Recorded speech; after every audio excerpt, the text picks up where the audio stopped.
Olá, pessoal. Voltando aqui ao curso de Administração Linux, estamos vendo os comandos básicos na parte 3 e eu vou compartilhar minha tela com vocês agora. Bom, a gente vai começar falando sobre os metacaracteres, que são caracteres especiais usados na linguagem de comandos para que a gente possa identificar uma nova sequência de valores, dado que aquela string que é fornecida para o comando, ela é interpretada pelo interpretador shell.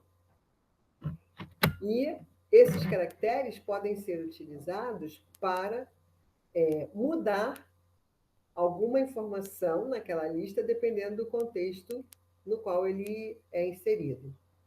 A gente pode juntar uns com os outros, dependendo das suas funções, combinando as suas funções e fazendo construções ainda mais complexas. A gente vai ver algumas construções onde são usados vários metacaracteres. Então, aqui é uma apresentação geral deles. Eu tenho o ponto, a lista, que é o abre e fecha colchetes, a lista negada, que tem o abre e fecha colchetes e o circunflexo, o opcional, que é a interrogação, o asterisco, o mais, as chaves, o próprio circunflexo sozinho, o cifrão, a borda, que é a barra invertida B, o escape, que é a barra invertida, o ou, o abre e fecha parênteses, que a gente chama de grupo, e o barra 1 até o barra 9, que é chamado de retrovisor. A gente vai apresentar cada um deles e alguns exemplos interessantes de uso. Bom, eles são divididos em 4 grupos, e aqui eu tenho o grupo dos metacaracteres representantes, que incluem o ponto, cuja função dele é substituir um caractere qualquer, a lista, que é uma lista de caracteres que são permitidos naquela sequência de caracteres, e a lista negada, que identifica aqui dentro a lista de caracteres que não são permitidos ou são proibidos. Então, vamos ver o ponto. Aqui eu estou colocando digamos assim, um nome que é dado a ele, que você pode memorizar, e aí você vai saber exatamente qual é o significado de cada um dos metacaracteres. Então, o ponto a gente chama de o necessitado, porque ele necessita de um caractere qualquer, e tem que ser somente um. Onde ele aparecer, ele substitui um caractere, e esse caractere tem que existir. Então, aqui no exemplo, eu tenho n.o, eu posso substituir o ponto por atil, posso substituir pelo a, posso substituir pelo n, posso substituir por qualquer coisa, tanto letras quanto caracteres, quanto números, dígitos. Aqui eu tenho o ponto tendido. Então, ele pode substituir por estendido com S, estendido com Z, estendido com X, ou seja, ele vai buscar as palavras que tenham essa combinação aqui, e aqui ele tem apenas um único caractere. Nesse exemplo, eu tenho 12.45 e ele substituiu o ponto por 2 pontos, por espaço e pelo próprio ponto. Então, o ponto ele pode casar com qualquer coisa, inclusive com ele mesmo. E o ponto é um coringa para casar um caractere apenas. Nesse exemplo aqui, eu tenho menor, ponto maior, e aí eu coloquei uma letra maiúscula, uma letra minúscula, outra letra minúscula, poderia ser uma série de coisas. Tá? Uma série de valores, porém somente um caractere. O outro é a lista, que é a exigente. Por que ela é a exigente? Porque é uma lista de caracteres permitidos e eles têm que existir.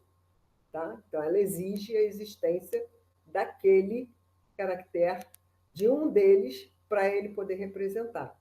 Então, aqui eu tenho, abre colchete, T maiúsculo, T minúsculo, fecha colchete, teclado. Então, ele substitui por teclado ou substitui por teclado. Teclado maiúsculo, teclado minúsculo. Aqui eu tenho menor, abre colchete, B e P, maior. Ele substitui por menor B, maior, menor I maior ou menor P maior. Ele limita as possibilidades do casamento na hora que ele vai buscar. E se eu quiser um fecha-colchetes. Ele tem que ser o primeiro elemento daquela lista. Tá? E aí ele vai casar esse fecha-colchetes naquela sequência de caracteres que ele estiver examinando. Ou então um menos. E o menos tem que ser o último da lista. E ele vai casar esse menos. Tá? Porque o menos ele pode representar um intervalo. Por exemplo, A até Z maiúsculo ou A até Z minúsculo, 0 a 9. Então, o menos aqui está representando esse intervalo de A a Z maiúsculo, minúsculo, de 0 a 9. Se ele é o último, significa que você está dizendo para ele, olha, eu quero que apareça o menos, eu não quero que ele seja um intervalo. O uso do 0 a 9 identifica essa sequência aqui. Então, você pode usar tanto essa sequência como 0 até 9. E eu tenho aqui, por exemplo, essa lista de 2 pontos até o arroba. É uma lista que combina a ordem numérica dos caracteres ASCII. Então, você pode usar dentro da tabela ASCII qualquer sequência de caracteres. Basta que você coloque essas sequências separadas por um traço que vai identificar, por exemplo, nesse caso, o 2 pontos, o ponto e vírgula, o menor, o igual, o maior, a interrogação e o próprio arroba. Então, dentro da lista, o traço indica um intervalo. Se eu quero que ele seja representado na lista, ele deve ser o último elemento. E se eu quero que o fecha-chave seja o item, ele deve ser o primeiro item da lista. E os intervalos respeitam a tabela ASCII. A lista negada é o que a gente chama de a-experiente. Por quê? Porque ela diz quais são os caracteres que ela não quer encontrar. Ela já conhece, ela já sabe quais são os caracteres. Então, aqui eu tenho uma lista onde ele está procurando ponto, ponto e vírgula, vírgula, ponto, exclamação, interrogação, menos esse espaço aqui. Então, ele vai buscar por essa sequência de caracteres, numa lista de caracteres, que não esteja com espaço entre eles. Tá? Aqui ele vai combinar as letras maiúsculas de A a Z e o próprio circunflexo. Por quê? Porque nessa lista ele é o último. Como ele não é o primeiro, ele não está negando a existência dele. Aqui ele está negando de A até Z maiúsculo e ele. Tá? Então, uma lista negada, ela segue todas as regras de uma lista normal, porém, ela tem um literal circunflexo no início da lista. Ele tem que ser o primeiro. Então, a lista negada sempre deve casar alguma informação, ou seja, ela sempre vai retornar alguma coisa que não combine com isso aqui. E é mais fácil do que ela combinar uma lista normal. Agora, a gente vai falar sobre os metacaracteres quantificadores, que são aqueles que contam a existência de determinadas sequências. Então, aqui eu tenho a interrogação, que representa o opcional, e a função dele é identificar 0 ou 1 caractere. Eu tenho o asterisco, que representa 0, 1 ou mais caracteres. Eu tenho o mais, que representa 1 ou mais caracteres, e eu tenho as chaves, que representam de n até m caracteres. Por isso que eles são chamados de quantificadores. O opcional, ele é chamado de opcional mesmo, porque ele é 0 ou 1. E aí, na hora que eu uso ele numa expressão regular, ele representa a não existência ou a existência de somente um caractere que eu esteja procurando. Então, aqui eu combinei a interrogação, que é o opcional, com uma lista. Ou aparece o R, ou aparece a exclamação, ou não aparece nada. Então, ele procura por qualquer coisa que não espaço após a pontuação.